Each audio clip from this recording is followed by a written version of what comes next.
पु ल देशपांडे तुम्ही जर बघितलं की त्यांनी 40 वर्षापूर्वी जे लिहिलेलं काम आहे आजही ते मी 100 वेळा आपण ऐकलं असेल तरी म्हैस ऐकताना दरवेळेला काहीतरी नवीन एक त्यात हे येतं आणि तितकंच हसायला येतं आजही. मला वाटतं असं कुठेतरी हे होतं की रिलेटेबल सर्वात जास्ती कॉन्टेंट काय तर लग्न आहे. मग शुभमंगल सावधान म्हणून माझा जो शो होता तो त्यातनं त्याचा जन्म झाला. मी न्यूझीलंडलाच होतो तेव्हा मला नायजेरिया महाराष्ट्र मंडळांनी कॉन्टॅक्ट केलं. मग ते वर्कआउट होतं तोपर्यंत मग यूएसच्या प्रोड्युसरनी कॉन्टॅक्ट केलं आणि असं करत करत करत शेवटी 16 देशात त्याचे प्रयोग झाले. खरंच इतकं सोपं असतं का विनोदातून पैसे कमावणं? आणि मला वाटतं कुठे ना कुठेतरी ना नशिबाचा पण हा एक भाग असतो. खरा असा म्हणजे पैसा ज्याला म्हणू तो कमवायला मला 7 वर्ष लागली स्टँडअप सुरू केल्यानंतर. एखादी वाक्य तुम्ही जेव्हा बोलाल किंवा विनोद कराल त्याच्यावरून ते तुम्हाला अपार वरती सुद्धा नेतील, तुम्हाला फेम देतील. पण तेच एखादी कमेंट त्यांना नाही आवडली तर ती बॉयकॉट सुद्धा करतील किंवा कमेंट्स आणि ट्रोलिंग सुद्धा त्यावर होतं. ह्या सगळ्याकडे कशा पद्धतीने बघता? आणि मला वाटतं तो आता ना हे झालं पार्ट ऑफ द जॉब असं झालंय ते. बाबा प्रेज पण येणार आहे, ट्रोलिंग पण येणार आहे. त्यामुळे आपण चांगल्या गोष्टीवरती फोकस करायचं. ट्रोलिंग ते आहे की कधी-कधी ना आउट ऑफ कॉन्टेक्स्ट काढून लोकं काहीतरी तुमचं घेतात. की आपण म्हणतो रस्त्यावरती मारुती 1000 दिसतात, मर्सिडीज कदाचित 1000मध्ये एकच दिसते. सो ते एक तुम्ही ठरवा तुम्हाला काय बनायचं आहे. मारुती चांगली गाडी आहे, मर्सिडीज ही चांगली गाडी आहे. त्याच्यामुळे ते काय बनायचं ते तुम्ही ठरवा. तुम्ही एअरपोर्टला वगैरे गेलात की लोकांना नाही आम्ही बॅग घेतो, आम्ही बॅग घेतो. बॅग घेणारा कोणतरी मायक्रोसॉफ्ट चांगल्या पोझिशनला आहे, कोणी गुगलमध्ये काम करतोय. तो आता आपले एक उपमुख्यमंत्री होते आहेत, त्यांच्याबद्दल तुम्ही विनोद केला तर आज ते आता खूप वर आहेत ते चालतं. पण तुम्ही त्यांच्या पास्टवरतीचा विनोद केला की ते रिक्षा चालवायचे वगैरे तर ते मला वाटतं कुठे ना कुठे ते पंचिंग डाऊन आहे, ते अवॉइड करावं आपण. हाय हॅलो नमस्कार, मी तुमची लाडकी होस्ट माधवी वाडकर. तुम्हा सगळ्यांचं पडद्यामागचे कलाकार hashtag reel to real world ह्या आपल्या नव्या कोऱ्या सिरीजमध्ये मनापासून स्वागत करते. मंडळी, एका बाजूला स्थिर असं कॉर्पोरेटचं करिअर, उत्तम अशी सॅलरी आणि सुरक्षित असं आयुष्य, तर दुसऱ्या बाजूला माईक समोर उभं राहून अनोळखी लोकांना हसवण्याचं रिस्की असं स्वप्न. आणि हेच रिस्की स्वप्न आज आपल्या मराठी भाषेच्या जोरावरती 5 खंड आणि 16 देश गाजवतोय. आणि हे रिस्की स्वप्न बघणारा माणूस म्हणजेच मराठी स्टँडअप कॉमेडीचे हिरो आणि मराठी मातीतला ग्लोबल ब्रँड मंदार भिडे. आणि आज आपल्या ह्या शोमध्ये एपिसोडमध्ये आज आपल्यासोबत आहे मंदार भिडे सर. तर चला त्यांचं स्वागत करूया आणि आपल्या आजच्या ह्या भागाला आणि आपल्या आजच्या ह्या गप्पांना सुरुवात करूया. मंदार सर, सगळ्यात आधी तुमचं आपल्या ह्या नवभारत नवराष्ट्राच्या स्टुडिओमध्ये आणि पडद्यामागचे कलाकार hashtag reel to real world ह्या नव्या कोऱ्या सिरीजमध्ये मनापासून स्वागत करते. Thank you so much. मला पण असं खूप बरं वाटतं असं कोणी बोलवतं तेव्हा. कारण गप्पा मारायला असं मला खूप आवडतात आणि दिवसभर मी घरी एकटा असतो त्यामुळे असं गप्पा मारायला फार लोकं नसतात. त्याच्यामुळे असं दुपारचं जर कोणी मला गप्पा मारायला बोललं तर मला मला पण खूप मजा येईल कारण आजच्या ह्या गप्पा विनोदी सुद्धा असतील आणि तुमच्या लाईफ बद्दल सुद्धा असतील. तर मी सुरुवात करेन सगळ्यात आधी मंदार भिडे हे जे आहे म्हणजे एक असं व्यक्तिमत्व की कॉर्पोरेट ऑफिसमध्ये छान जॉब चालू होता, इंजिनिअरिंग MBA केलेलं आहे, सेल्स मॅनेजर म्हणून पोझिशन आहे. आणि हे सगळं काही हे चालू असताना अचानक ह्या सगळ्या फाईल सोडून आपण स्टँडअप कॉमेडी करावी हा विचार कसा सुचला? आणि जेव्हा आपण म्हणतो ना प्रवाहाच्या विरुद्ध जाणं, पण हे सगळ्यात कठीण असतं. आणि त्यावेळेला जेव्हा फॅमिलीला सांगितलं की मी असं हे करणार आहे, तेव्हा त्यांची रिॲक्शन काय होती?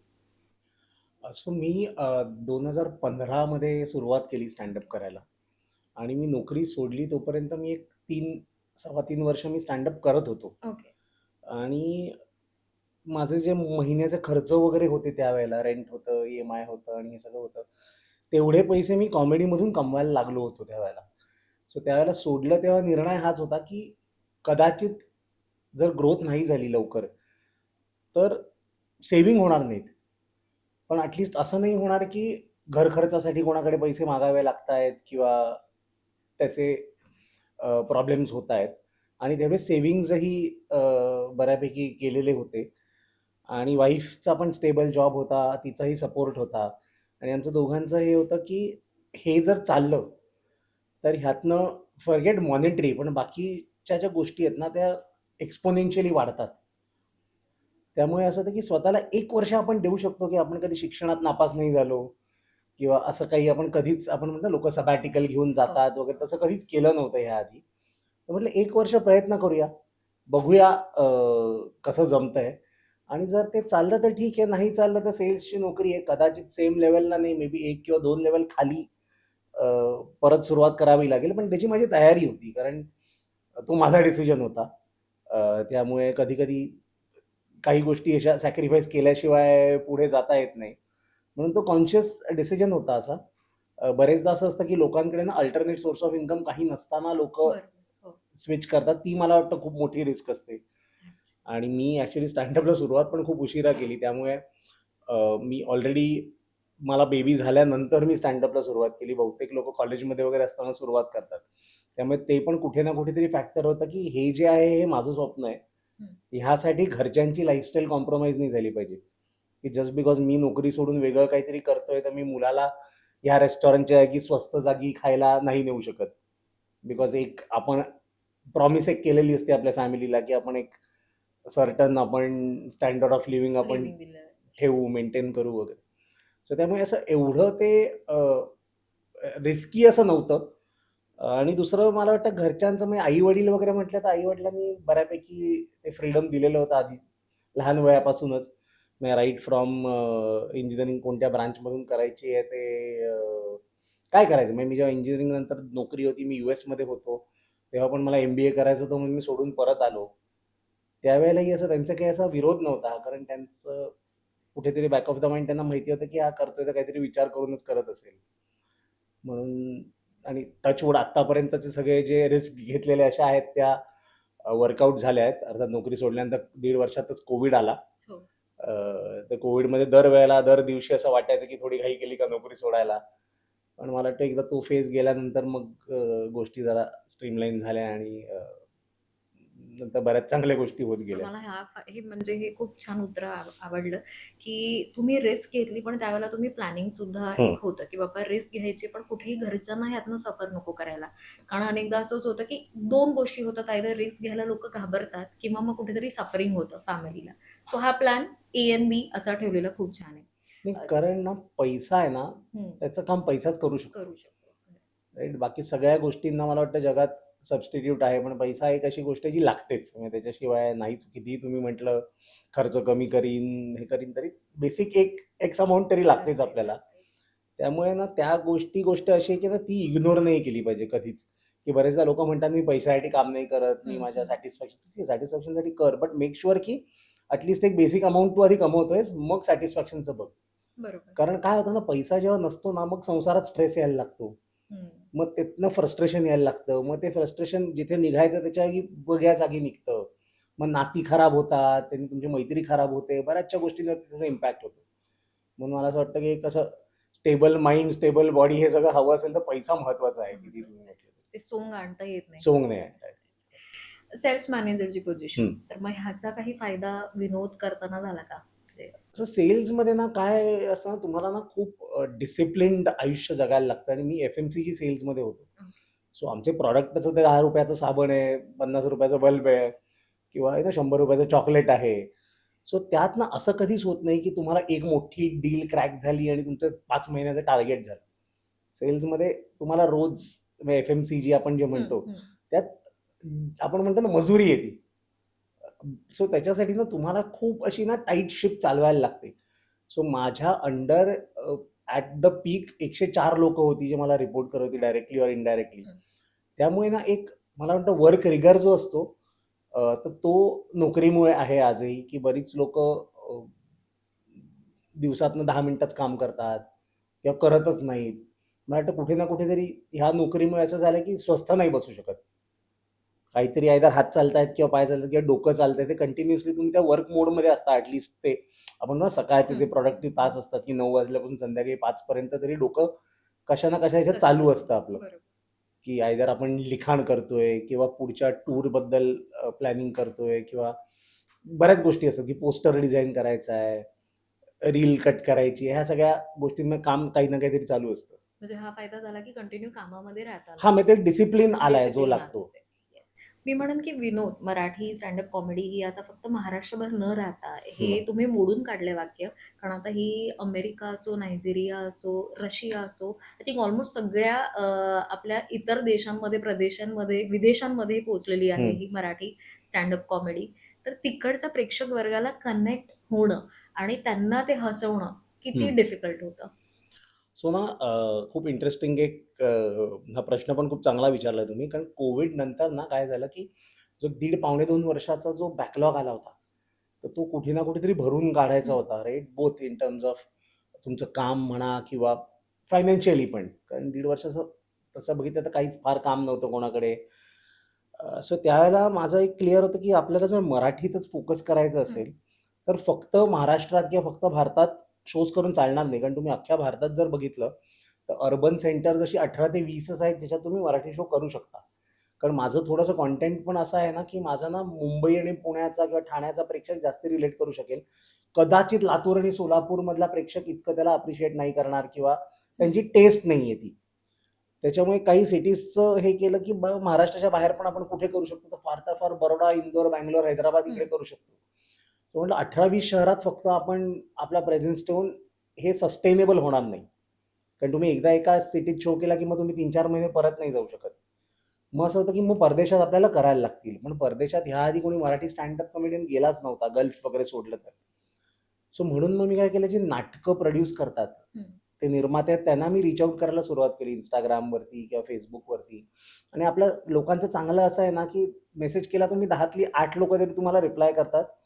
सो लोकांनी नंबर वगैरे दिले. मग लोकांशी बोललो आणि माझं त्यांचं हेच होतं, की तुम्ही अ, काय बघता एखादा कार्यक्रम जेव्हा तुम्ही इकडे आणता तुमच्या देशात, कारण खूप सिग्निफिकंट इन्व्हेस्टमेंट असते.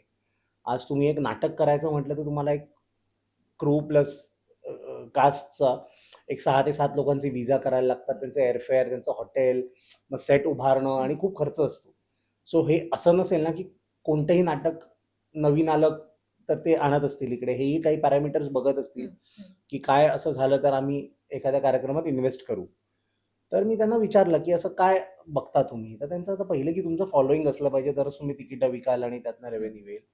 दुसरं यांचं असं होतं, की बाहेरचा जो प्रेक्षक आहे ना, तर त्यांना ना थोडंसं क्लीन कंटेंट हे ते अप्रिशिएट करतात.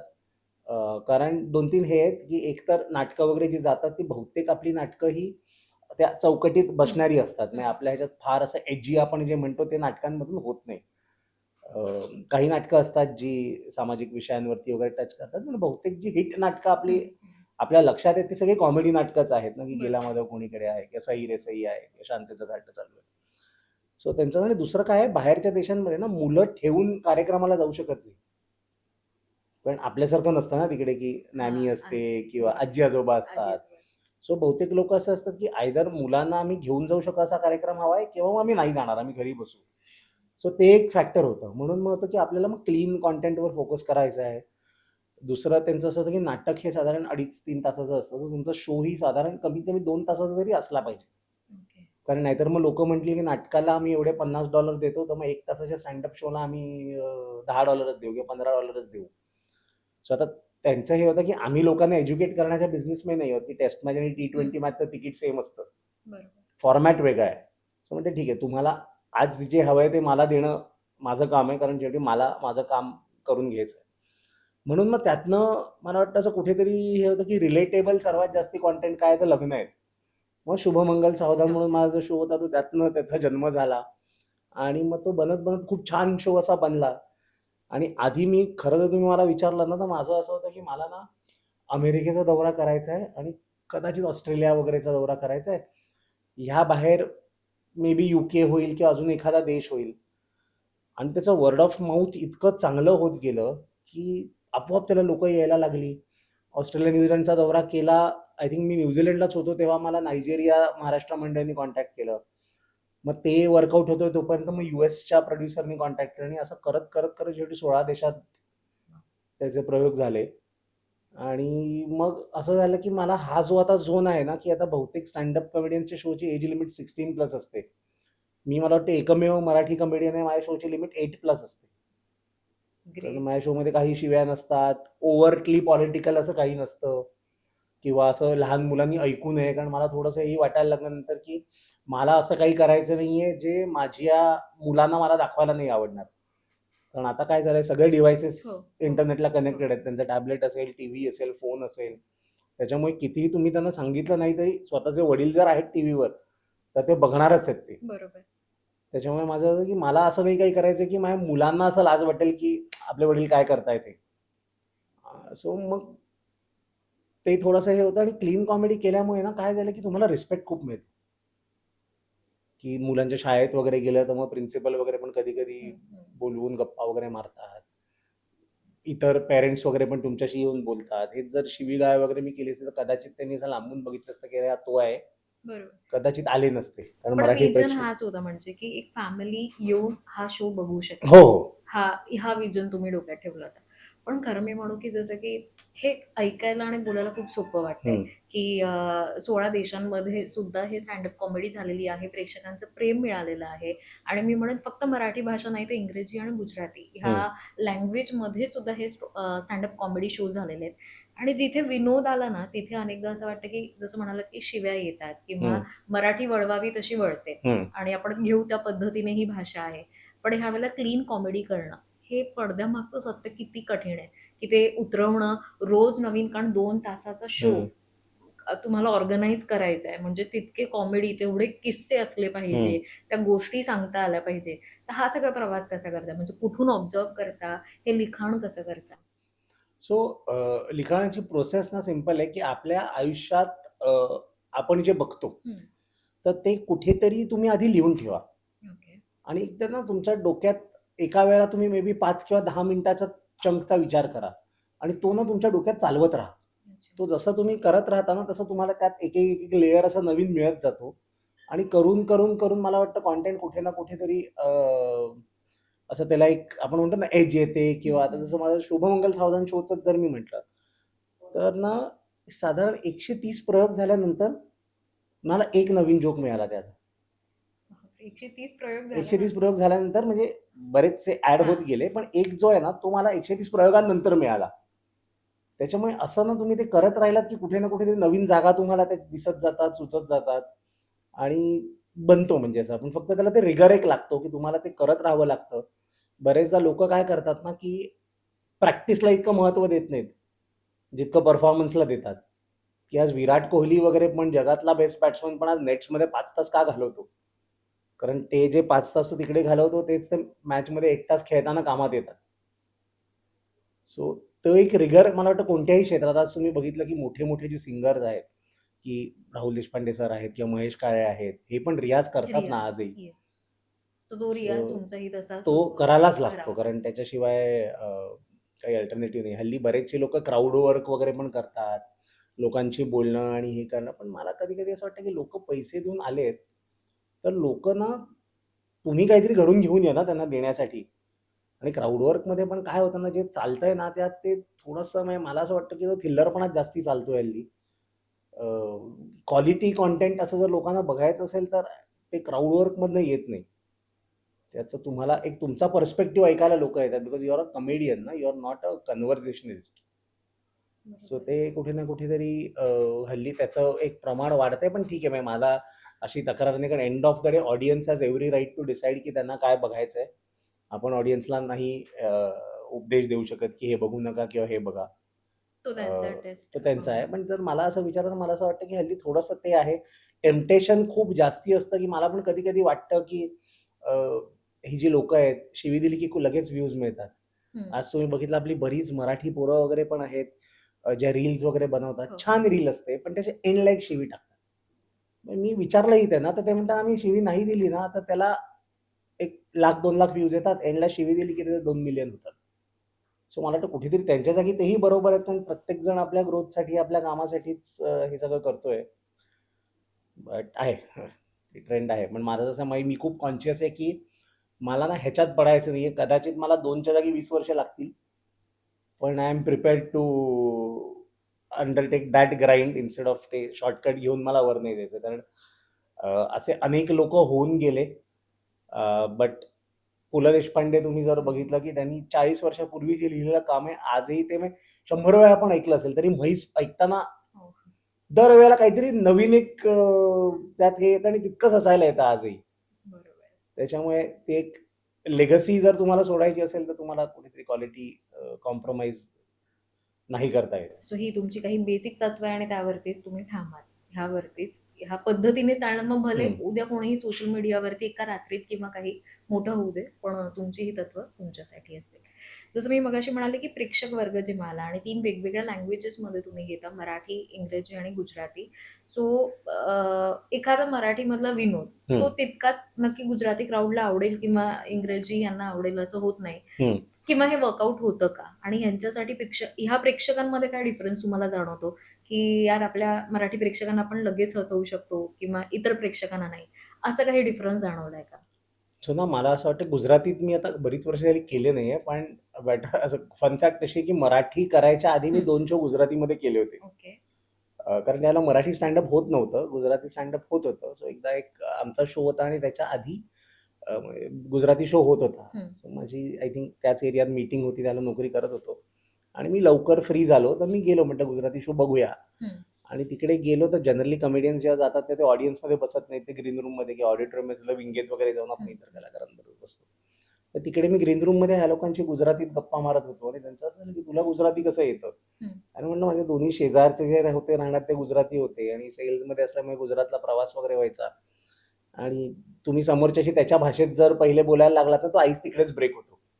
की समोरचा आपण अप्रिशिएट करतो, की अरे हा मराठी माणूस आला आहे, आपल्याशी गुजरातीत त्यांनी बोलायला सुरुवात केली. नंतरचं सगळं हिंदी आणि इंग्लिशमध्येच कन्व्हर्सेशन झालं तरी गुजरातीने मी सुरुवात केली ना.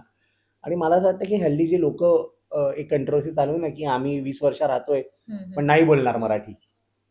तर मला वाटतं, की ठीक आहे ना, तुम्हाला अधिकार आहे हव्या त्या भाषेत बोलायचा. पण मला वाटतं जितकी तुम्ही नवीन भाषा शिकाल ना, तितकं you become richer as a person.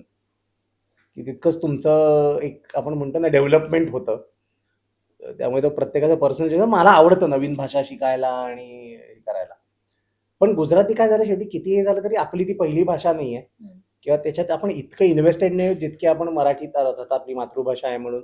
पण शिक्षण इंग्लिशमध्ये झालं, हिंदी आपण बोलतो नॉर्मली. सो ते जितके फ्लुएंट आहे तितकं माझं गुजराती फ्लुएंट नाहीये.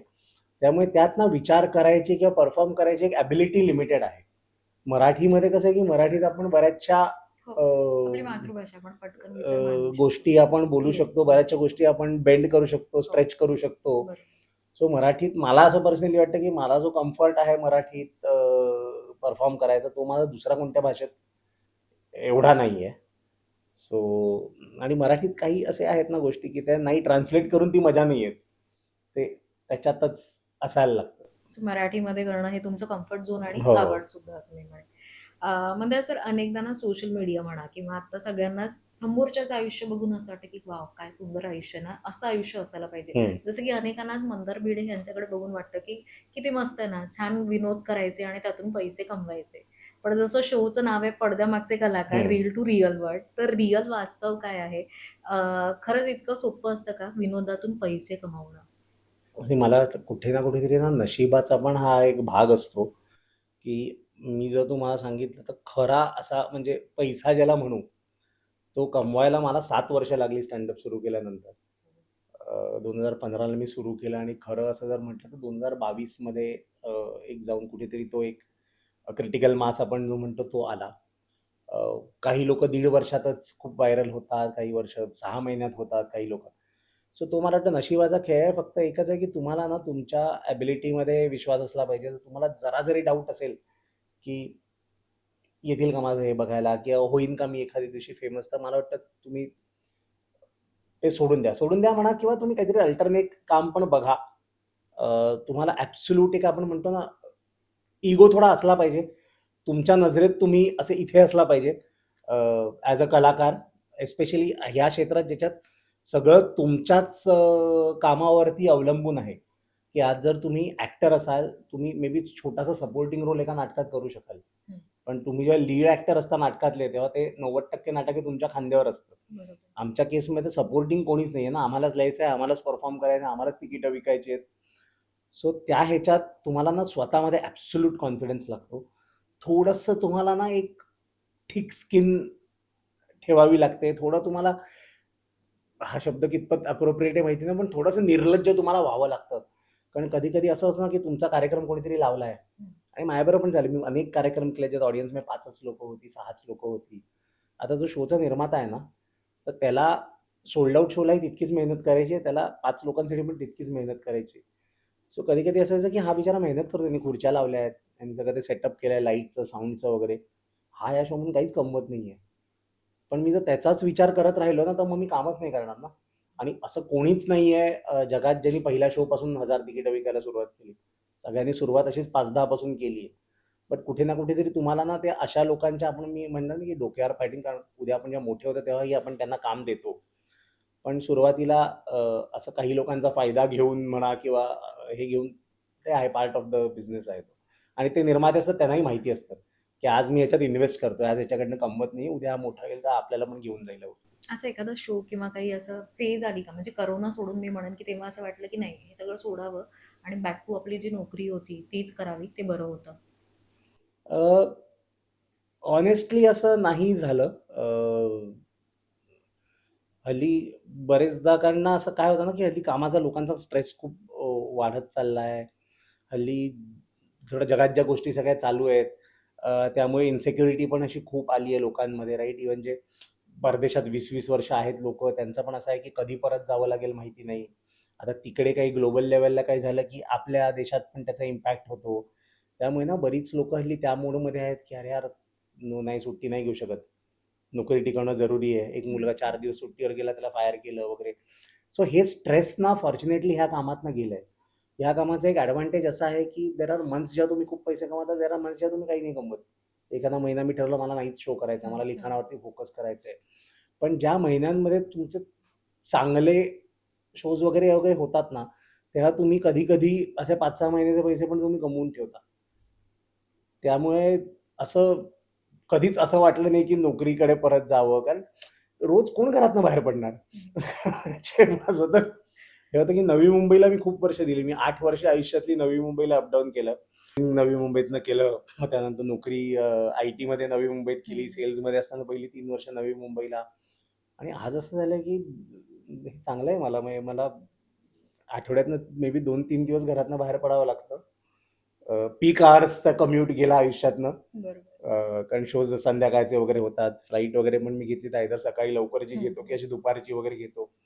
सो छान आहे आयुष्य असं. थोडंसं अनसर्टन्टी वगैरे असते. जसं आता युद्ध चालू होतं. हो. त्यामुळे लोकांचं असं झालं, की अरे पेट्रोलचं शॉर्टेज होतोय की काय? हं, पेट्रोलचं हं. शॉर्टेज झालं तर मग प्रवासावरती रिस्ट्रिक्शन येतील, बऱ्याचशा गोष्टी येतील. ती थोडी अनसर्टन्टी असते डोक्यात कुठे ना कुठेतरी. पण ठीक आहे. ओव्हरऑल मला असं वाटतं, की असे फेज मे बी 4 वर्षातनं एकदा येतात. त्याच्यासाठी तुमची तयारी थोडी असली तयारी पाहिजे. असली पाहिजे. आणि आपण ते म्हणतो ना, एक ती म्हण आहे, की चादर बघून पाय पसरावे. हं. तर प्रत्येकाने आपलं साधारण काय आपण कमवतोय, हे करतोय त्या हिशोबातच लाईफस्टाईल आपली ॲडजस्ट करावी. की आज पैसे आलेत म्हणून उगाच Mercedesच तुम्ही हं, घेतली किंवा हं. BMWच घेतली, हे शक्यतो लोकांनी अव्हॉइड करावं. आय थिंक फायनान्स प्लॅनिंग सुद्धा हां, केलं म्हणजे त्याचं पाहिजे. प्लॅनिंग पे असलं पाहिजे. कारण प्लॅनिंगनुसार गेलं ह्या पाहिजे. ह्याच्यात कसं आहे, आज जर मी नोकरी करत असतो ना, हं. माझं दर महिन्याला पगारातनं काही पैसे कट होऊन माझ्या पी-एफमध्ये गेले असते, रिटायरल्समध्ये गेले असते. कलाकार म्हणून तुम्ही ज्या दिवशी ठरवता, की आता नाही मी करू शकत हे, तुमचं संपलं इन्कम. त्यानंतरची जी उरलेली तुमचं आयुष्य आहे, ते तुम्हाला सेव्हिंग्जमधूनच घालवायचं आहे. घालवायचे. त्यामुळे आज असं की आज जर ₹100 कमवत असाल, तर ₹10 खर्च करा, ₹90 इन्व्हेस्ट करा. कारण उद्या आज जी गोष्ट 100ची मिळते, ती ₹500 ला मिळेल. आणि खूप भारी मंत्र आहे हा फ्रीलान्सिंगमध्ये किंवा हां. स्टार्टअप जे करताय त्यांच्यासाठी, हो. की 10 खर्च करा आणि 90 सेव्ह करा. कारण तुम्हाला सेव्हिंगवरती उद्याचे हं. तुमचे रिस्क फॅक्टर्स आहे ते डिपेंड आहे. मंदार सर, विनोद हा जेव्हा आपण म्हणतो तेव्हा आपण कॉमेडी, क्लीन कॉमेडी करतो. पण त्यासोबत अनेकदा आपण मित्रांमध्ये सुद्धा जेव्हा बसतो, समोरच्याचे हावभाव किंवा त्याची बोलायची भाषा, हं. रचना हे आपण ऑब्झर्व्ह करतो आणि त्याच्यावरती मिमिक्री म्हणा किंवा कॉमेडी त्याच्या वाक्यांवरती केली हं. जाते. अनेकदा पॉलिटिकल काही नेते आहेत किंवा त्यांच्यावरती सुद्धा काही इन्सिडेंट असतात किंवा त्यावरती सुद्धा विनोद होतात. पण हे विनोद करताना ते समोरच्याला हर्ट होऊ शकतात आणि त्यातून सुद्धा एक वेगळा राग मग सोशल मीडियावरती आपल्याला बघायला मिळतो. हं. एक कलाकार म्हणून जेव्हा ह्या सगळ्या गोष्टी समोर येतात, तेव्हा कसं फील होतं? नाही थोडं ना एंड ऑफ द डे ते जे करतायत तोही बिझनेसच आहे एका ह्यानी. वी विल बी फूलिंग आवरसेल्व्हज जर आपण म्हणालो, की पॉलिटिशियन्सची सेवा करतात देशाची. करत असतील 100तनं 5 लोकं करत असतील, पण 95% हा बिझनेसच आहे. आणि शेवटी हल्ली असं झालंय, की इमेज इज एव्हरीथिंग. हं. आणि पूर्वीचं कसं होतं, की पूर्वी लोकं काम करायचे, मग प्रचार करायच्याचं माध्यम वेगळं होतं. हल्ली त्याचं माध्यमच इंटरनेट झालंय. त्यामुळे इंटरनेटवरती कोणतेही निगेटिव्ह ओपिनियन जे आहे, ते सगळी लोकं दाबायचा प्रयत्न करतात.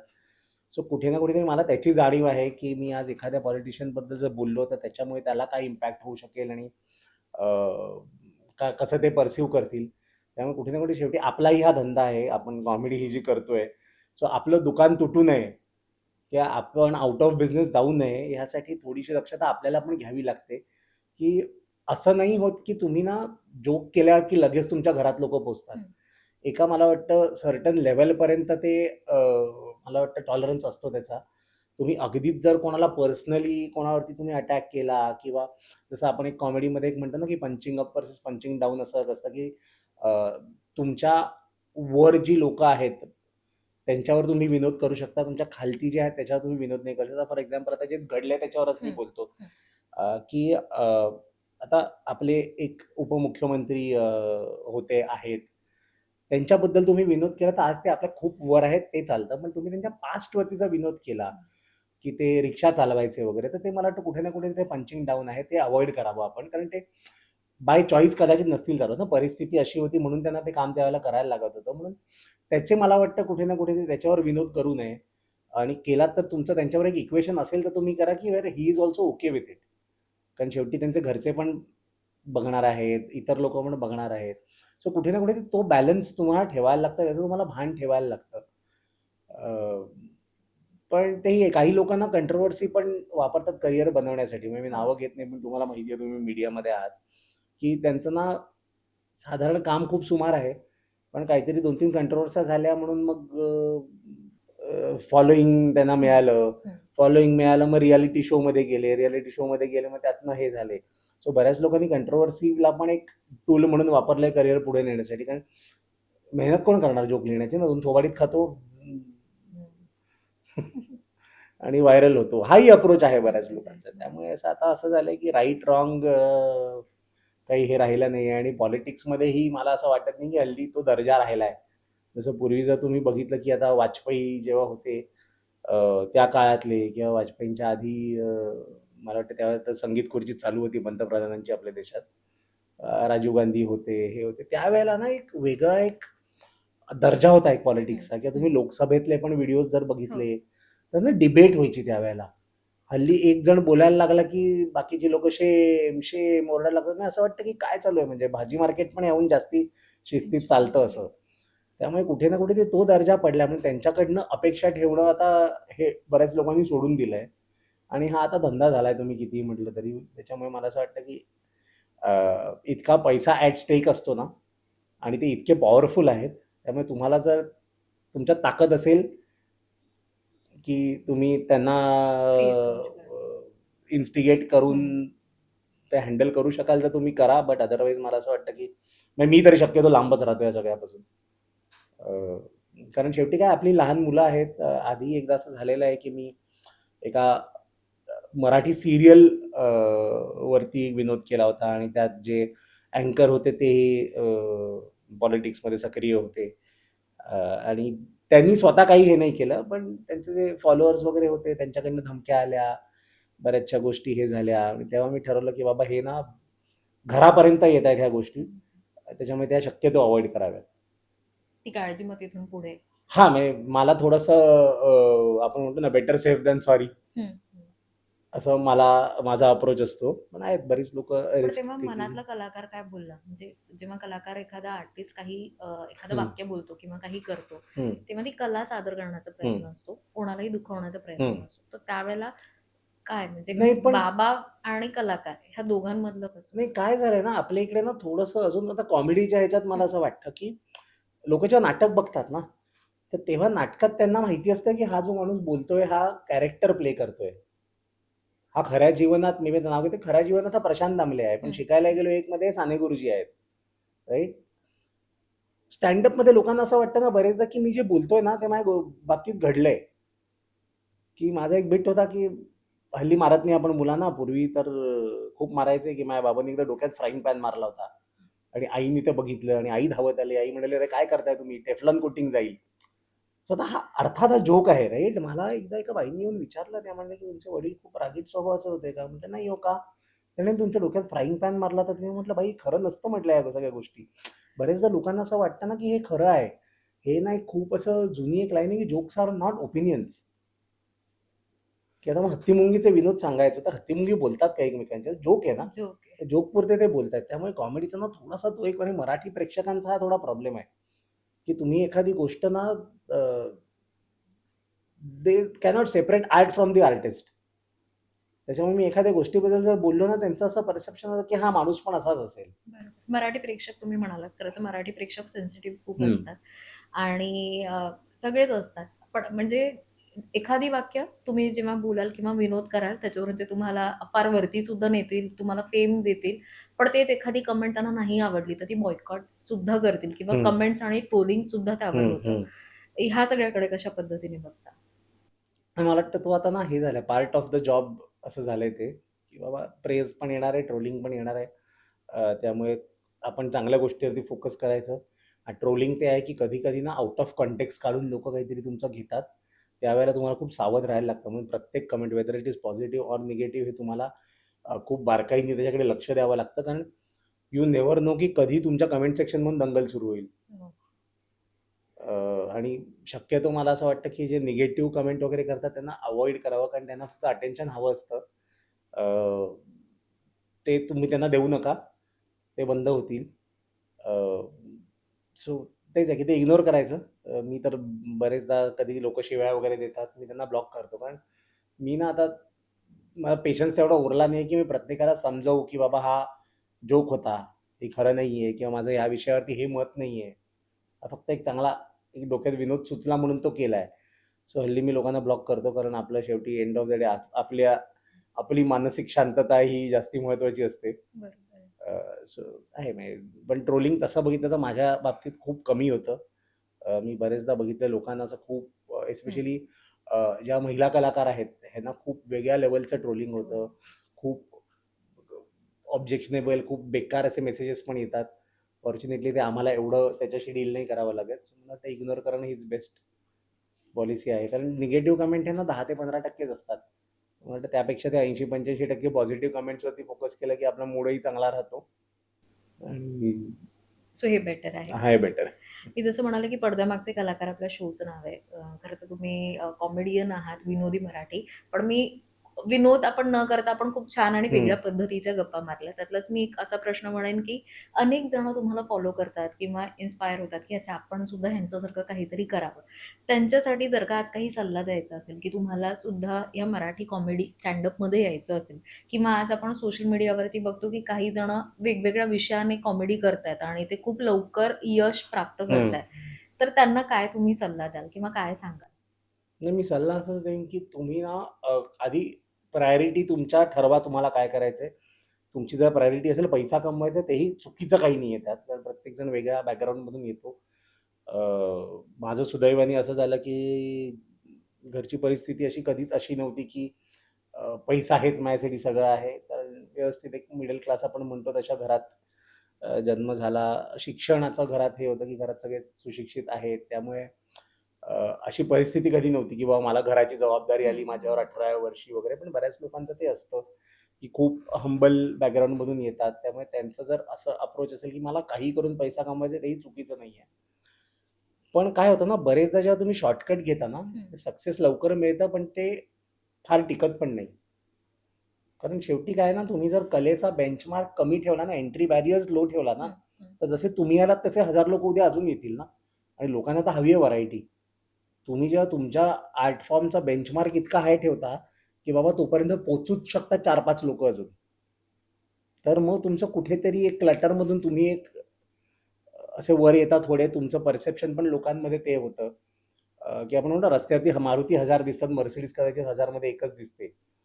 सो ते एक तुम्ही ठरवा तुम्हाला काय बनायचंय. हं, मारुती चांगली गाडी आहे. हं. Mercedes ही चांगली गाडी आहे. त्याच्यामुळे ते काय बनायचंय ते तुम्ही ठरवा. अ, आपण म्हणतो ना, की एक काम असतं, की त्यांनी वेळ निघते, एक काम असतं त्यांनी नाव काढता येतं. सो तुम्हाला वेळ काढण्यासाठी काम करायचं का नाव काढण्यासाठी काम करायचं हे तुम्ही ठरवा. आज जर तुम्ही बघितलं, की जे 50-60 वर्षानंतर पण त्यांचं लिखाण रिलेव्हंट आहे. तर बरेचसे पु. ल. देशपांडे आहेत, वपू काळे आहेत. तर ते का आहेत व्हर्सेस जे त्यावेळेलाही असे एक्सप्लोसिव्ह लेख लिखणारे, हं, हं, हं. लिहिणारे आणि हे सगळे लोकं होते. पण त्यांचं आज कोणी नाव का घेत नाही. त्यावेळेला ते खूप हिट होते. आज कुठेच नाहीयेत. बरोबर. सो ते कुठेतरी एक त्याचा अभ्यास ठेवा आणि मला वाटतं बी ट्रू टू युअरसेल्फ. म्हणजे चुकीचं काही नाहीये. तुम्ही जर म्हणलं मला शॉर्टकट घ्यायचा तुम्ही शॉर्टकट घ्या. पण मग तुम्हाला आयुष्यभर शॉर्टकट घ्यावे लागतील. हं. वेळेस तुम्ही जर म्हटलं की मला ना एक प्रोसेस सेट करायची आहे, माझा ग्राफ असा जाईल, हं. असा नाही जाणार माझा ग्राफ.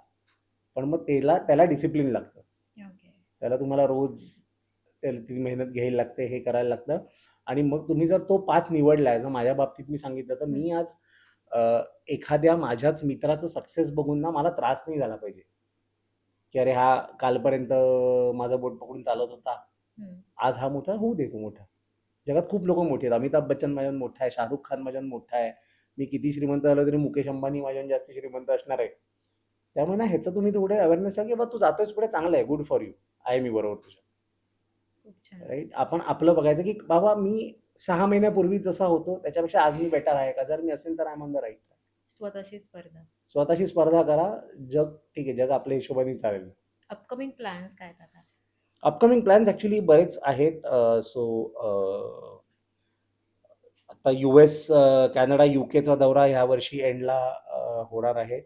एक नवीन शो आहे आपला ज्याचं नाव आहे लोक काय म्हणतील. सो यात अशाच सेलिब्रिटीजच्या मुलाखती असणार आहेत, पण त्या लाईव्ह ऑडियन्सच्या समोर असणार आहेत. ओके. आणि ह्या अशा सीरियस मुलाखती नसणार आहेत, ह्या खूप अशा धमाल मुलाखती असणार आहेत.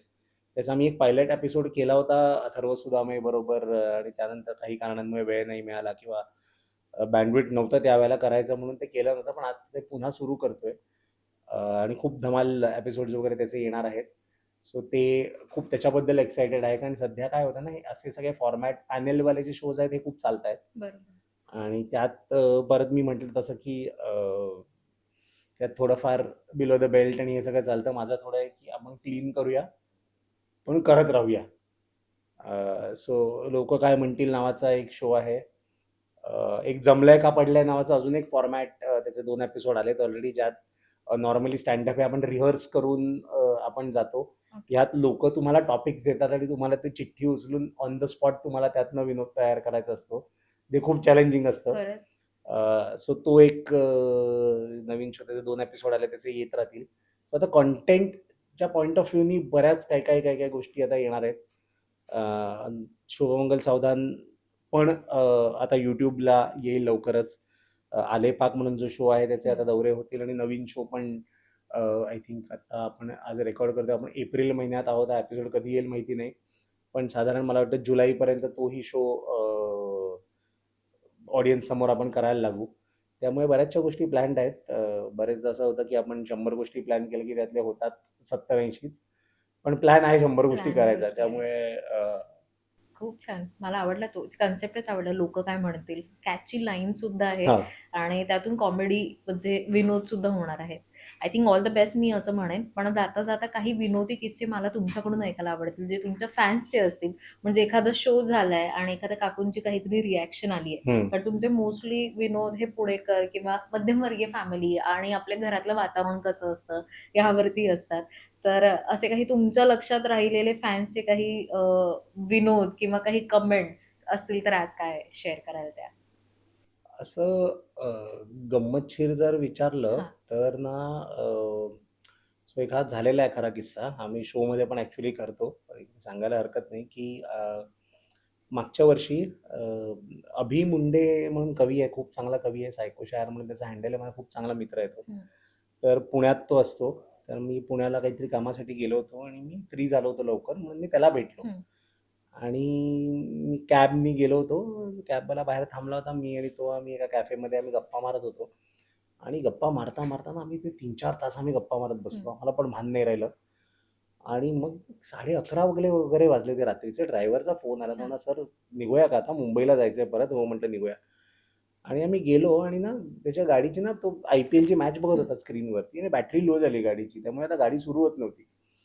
मग आता गाडी सुरू होत नाही, तर मी आणि अभि मुंडे त्या गाडीला धक्का देतोय आम्ही. हं. आणि आम्ही धक्का देऊन एक जवळ-जवळ 500-700 मीटर आम्ही पुढे नेली गाडी, तरी त्या गाडी सुरू करता येत नव्हती. मी त्याला म्हटलं, "एक काम कर, तू धक्का दे, मी बसतो गाडीत." कारण पूर्वी मॅन्युअल गाडी बरीच वर्ष माझ्याकडे होती. आपण धक्का द्यायला लागले, गाडी सुरू झाली. तर सुरू झाली तर मी आपला पुढे घेऊन ती गाडी थांबवली आणि ती बंद पडू नये परत म्हणून मी आपला ॲक्सिलरेटर तो हं. असा दाबत बसलो. तेवढ्यात समोरच्या बाजूने एका माणसाने बघितलं, तो माणूस आला हं. आणि त्यांनी असं हे केलं. एक मिनिट, मी काच खाली केली. तर तो म्हणाला, "तुम्ही मंदार भिडे आहात ना?" म्हटलं, "हो." तर "मी खूप तुमचे व्हिडिओ वगैरे बघतो वगैरे." म्हटलं, "हो, थँक यू." "सर पण तुम्ही ओला चालवताय?" नाही त्याला खरंच वाटलं की मी कॅब वगैरे चालवतोय आणि मग हे मागणं जेव्हा ही लोक आली तेव्हा त्याला हे झालं की नाही नाही, मग त्याला समजवलं, म्हटलं नाही नाही बॅटरी लो झाली, हा ड्रायव्हर आहे म्हटलं मी हे आहे. पण ते आहे म्हणजे लोकांचं अजूनही बरेचदा हे असतं की ते इंस्टाग्रामवरती वगैरे फॉलो नाही करत, ते व्हॉट्सअपवरती ज्या क्लिप येतात त्या बघतात. त्याच्यामुळे त्यांना हे माहितीच नाहीये की बाबा आपण बाहेरच्या देशात जाऊन शो करतोय आपल्या बरोबर. काय हे आहे. त्यामुळे त्या माणसाचा ना कन्सर्न जेन्युइन होता एकदम. त्याला खरंच वाटलं की अरे बाबा हा फ्री टाइम मध्ये ओला वगैरे चालवतो. चल. त्याच्यामुळे तो एक असा खूप धमाल किस्सा होता. काकूंचे पण काही असेल कारण मोस्टली फॅन्समध्ये काकू ज्या असतात बॅकस्टेज येऊन तुम्हाला आपल्याला कमेंट्स देतात किंवा हम्म. कौतुक करतात. असं काही किस्सा एखादा झालाय काकूंचा नाही काही? कौतुक वगैरे असं बरेचदा करतो मी. आता एकदा मला वाटतं one of the earliest shows असे ना हम्म. 2022 मध्ये वगैरे नागपूरला शो होता आणि ना एक माणूस होता त्याच्याबरोबर ना 3 बायका होत्या ज्या 80 प्लस होत्या तिघी आणि तिघी आज्या त्या वॉकर घेऊन आल्या होत्या आणि त्यांनी शो एन्जॉय केला आणि नंतर ना तो माणूस म्हणाला की आई आणि मावशी आहेत माझ्या दोन्ही, त्यांना ना फोटो काढायचा तुमच्याबरोबर, तर हा. त्यांना स्टेजवर येणं थोडे म्हटलं मी येतो. तर मी गेलो आणि आता एवढे वयस्कर आलेत म्हणून मी नमस्कार केला त्यांना, कारण एक मला म्हणतो की बा एवढे वयस्कर लोक वयस्कर आपल्यासाठी वॉकर वगैरे घेऊन आलेत आणि त्या आजीने ₹500 दिले मला. म्हटलं का देताय तुम्ही, म्हटलं तुम्ही तिकीट काढून आलाय ना, म्हटलं नाही, म्हणाला आशीर्वाद म्हणून घे म्हणून. सो असेही बरेचदा असे किस्से, किती वेळा लोक गिफ्ट वगैरे घेऊन येतात की आता रत्नागिरी आणि चिपळूणला शो झाले 2 आठवडे आधी, तेव्हा माझ्या घरात 7 आमरसाचे डब्बे आले वा. की लोक, मी कुठेतरी कधीतरी प्रेम. बोललो होतो की मला आमरस पुरी वगैरे खूप आवडते म्हणून लोक ते आमरसाचे कॅन असतात ते घेऊन आले गिफ्ट म्हणून. सो असे बरेचदा लोक खूप तुम्हाला असं स्पॉईल वगैरे पण करतात आणि छान वाटतं. आता तर आपण अमेरिकेला वगैरे जातो दौऱ्याला किंवा बाहेरच्या देशात जातो, तुम्ही एअरपोर्टला वगैरे गेलात की लोकांना नाही नाही आम्ही आम्ही बॅग घेतो, आम्ही बॅग घेतो. बॅग घेणारा कोणतरी मायक्रोसॉफ्टमध्ये चांगल्या चांगल्या पोझिशनला. पोझिशनला आहे, कोणी गुगलमध्ये काम करतोय, तो फक्त तुम्ही एक कलाकार आहात आणि त्या कलेचा भाषेचा प्रेम म्हणून तो माणूस हे सगळं करतोय. अदरवाईज आपल्या जर मी नोकरी करत असतो तर मायक्रोसॉफ्टवाल्यांनी वळून पण नसतं बघितलं माझ्याकडे. सो ते एक आहे की तुम्हाला ना खूप लोकांचं एक प्रेम मिळतं. मला वाटतं कुठेतरी ॲज अ कलाकार तुम्हालाही त्याची ना जाणीव असली पाहिजे आणि त्याचं अप्रिसिएशन एक असलं पाहिजे. सो आणि ही तुम्हाला बिगेस्ट अचीवमेंट असेल एक एक हे असलं कलाकाराची. पाहिजे की तुम्हाला हे जे मिळतं ना हे तुमच्या नावामुळे किंवा चेहऱ्यामुळे नाही मिळत, हे तुम्हाला तुमच्या कामामुळे मिळतंय.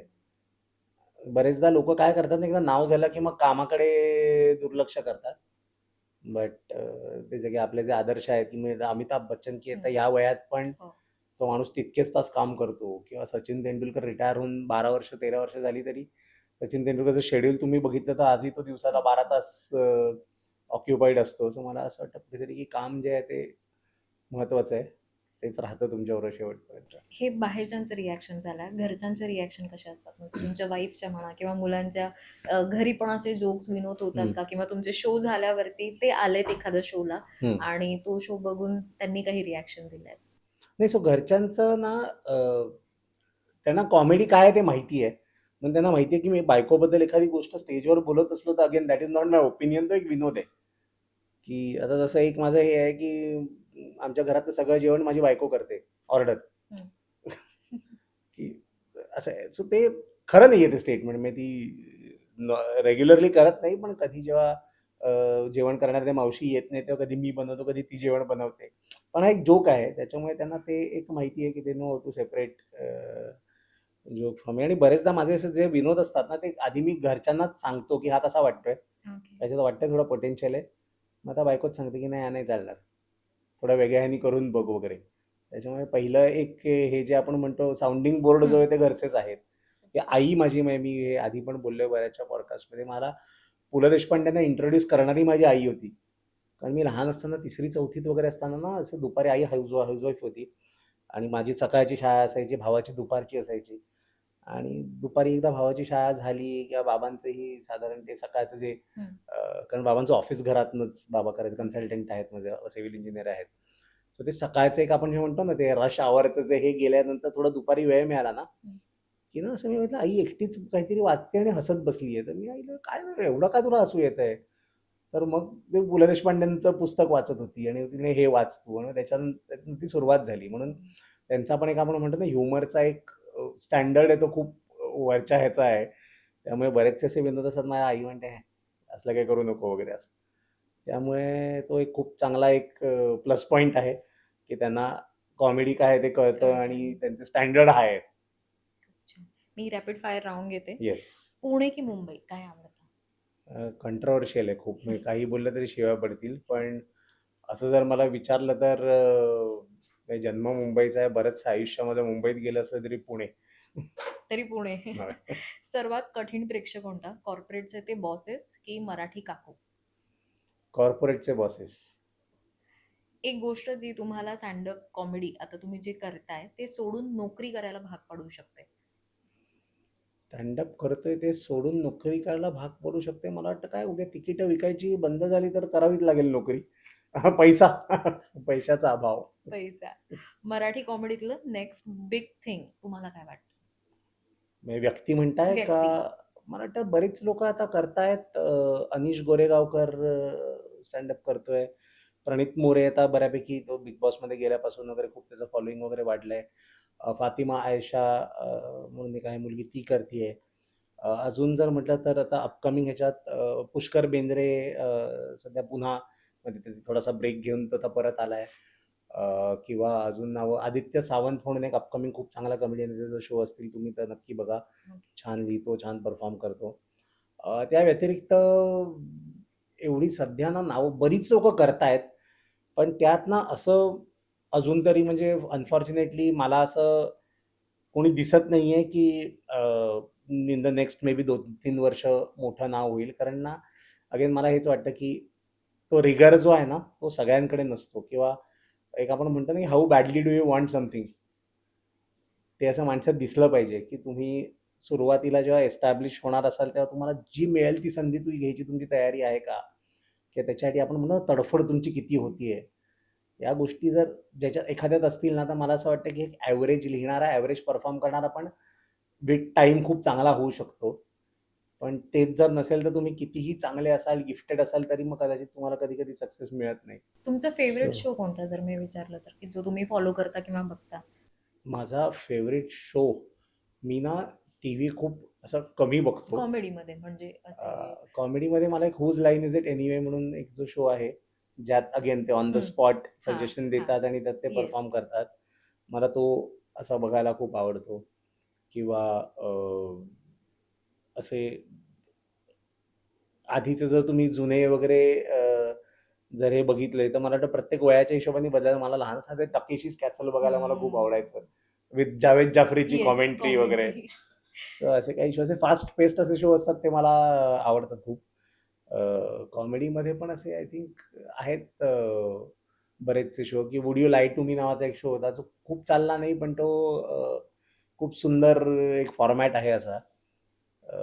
जे पूर्वी ब्रिटिश ह्युमरचे जे शोज असायचे, की बेनी हिल शो हं, आणि हे सगळे हं, हं. होते, ते मला खूप आवडायचे बघायला. मग के अँड पील म्हणून दोघं अमेरिकेतले क्रिएटर्स आहेत. ओके. त्यांचे ते छोटे-छोटे व्हिडिओ बनवतात 2 मिनिटाचे, 5 मिनिटाचे. ते खूपच फॅन्टास्टिक असतात. सो असे आहेत बरेचसे ते जे बघायला आवडतात आवडतं. बघायला. थँक यू म्हणेन मी नंतर सर तुम्ही आज येस. इथे आलात आणि विनोदाच्या मागचा प्रवास आज आम्ही तुमच्याशी ह्या गप्पांमधून जाणून घेतला. कारण मी म्हणेन की आजकाल रडवणं कोणालाही खूप सोपं आहे. आपण इझिली कोणालाही रडवू शकतो. पण हसवणं सगळ्यात मोठं आणि कठीण काम आहे. ते काम तुम्ही करताय. त्याच्यासाठी थँक असं म्हणेन आणि तुमच्या पुढच्या सगळ्या प्रवासासाठी ऑल द बेस्ट. कारण लोक काय म्हणतील किंवा म्हणतात हे जे वाक्य आहे कॅची लाईन, तर असे अनेक शोज येऊ दे जे सुपरहिट होऊ दे आणि पुन्हा आपल्याला अशी छान मुलाखत करायला मिळू दे. Thank you. Thank you.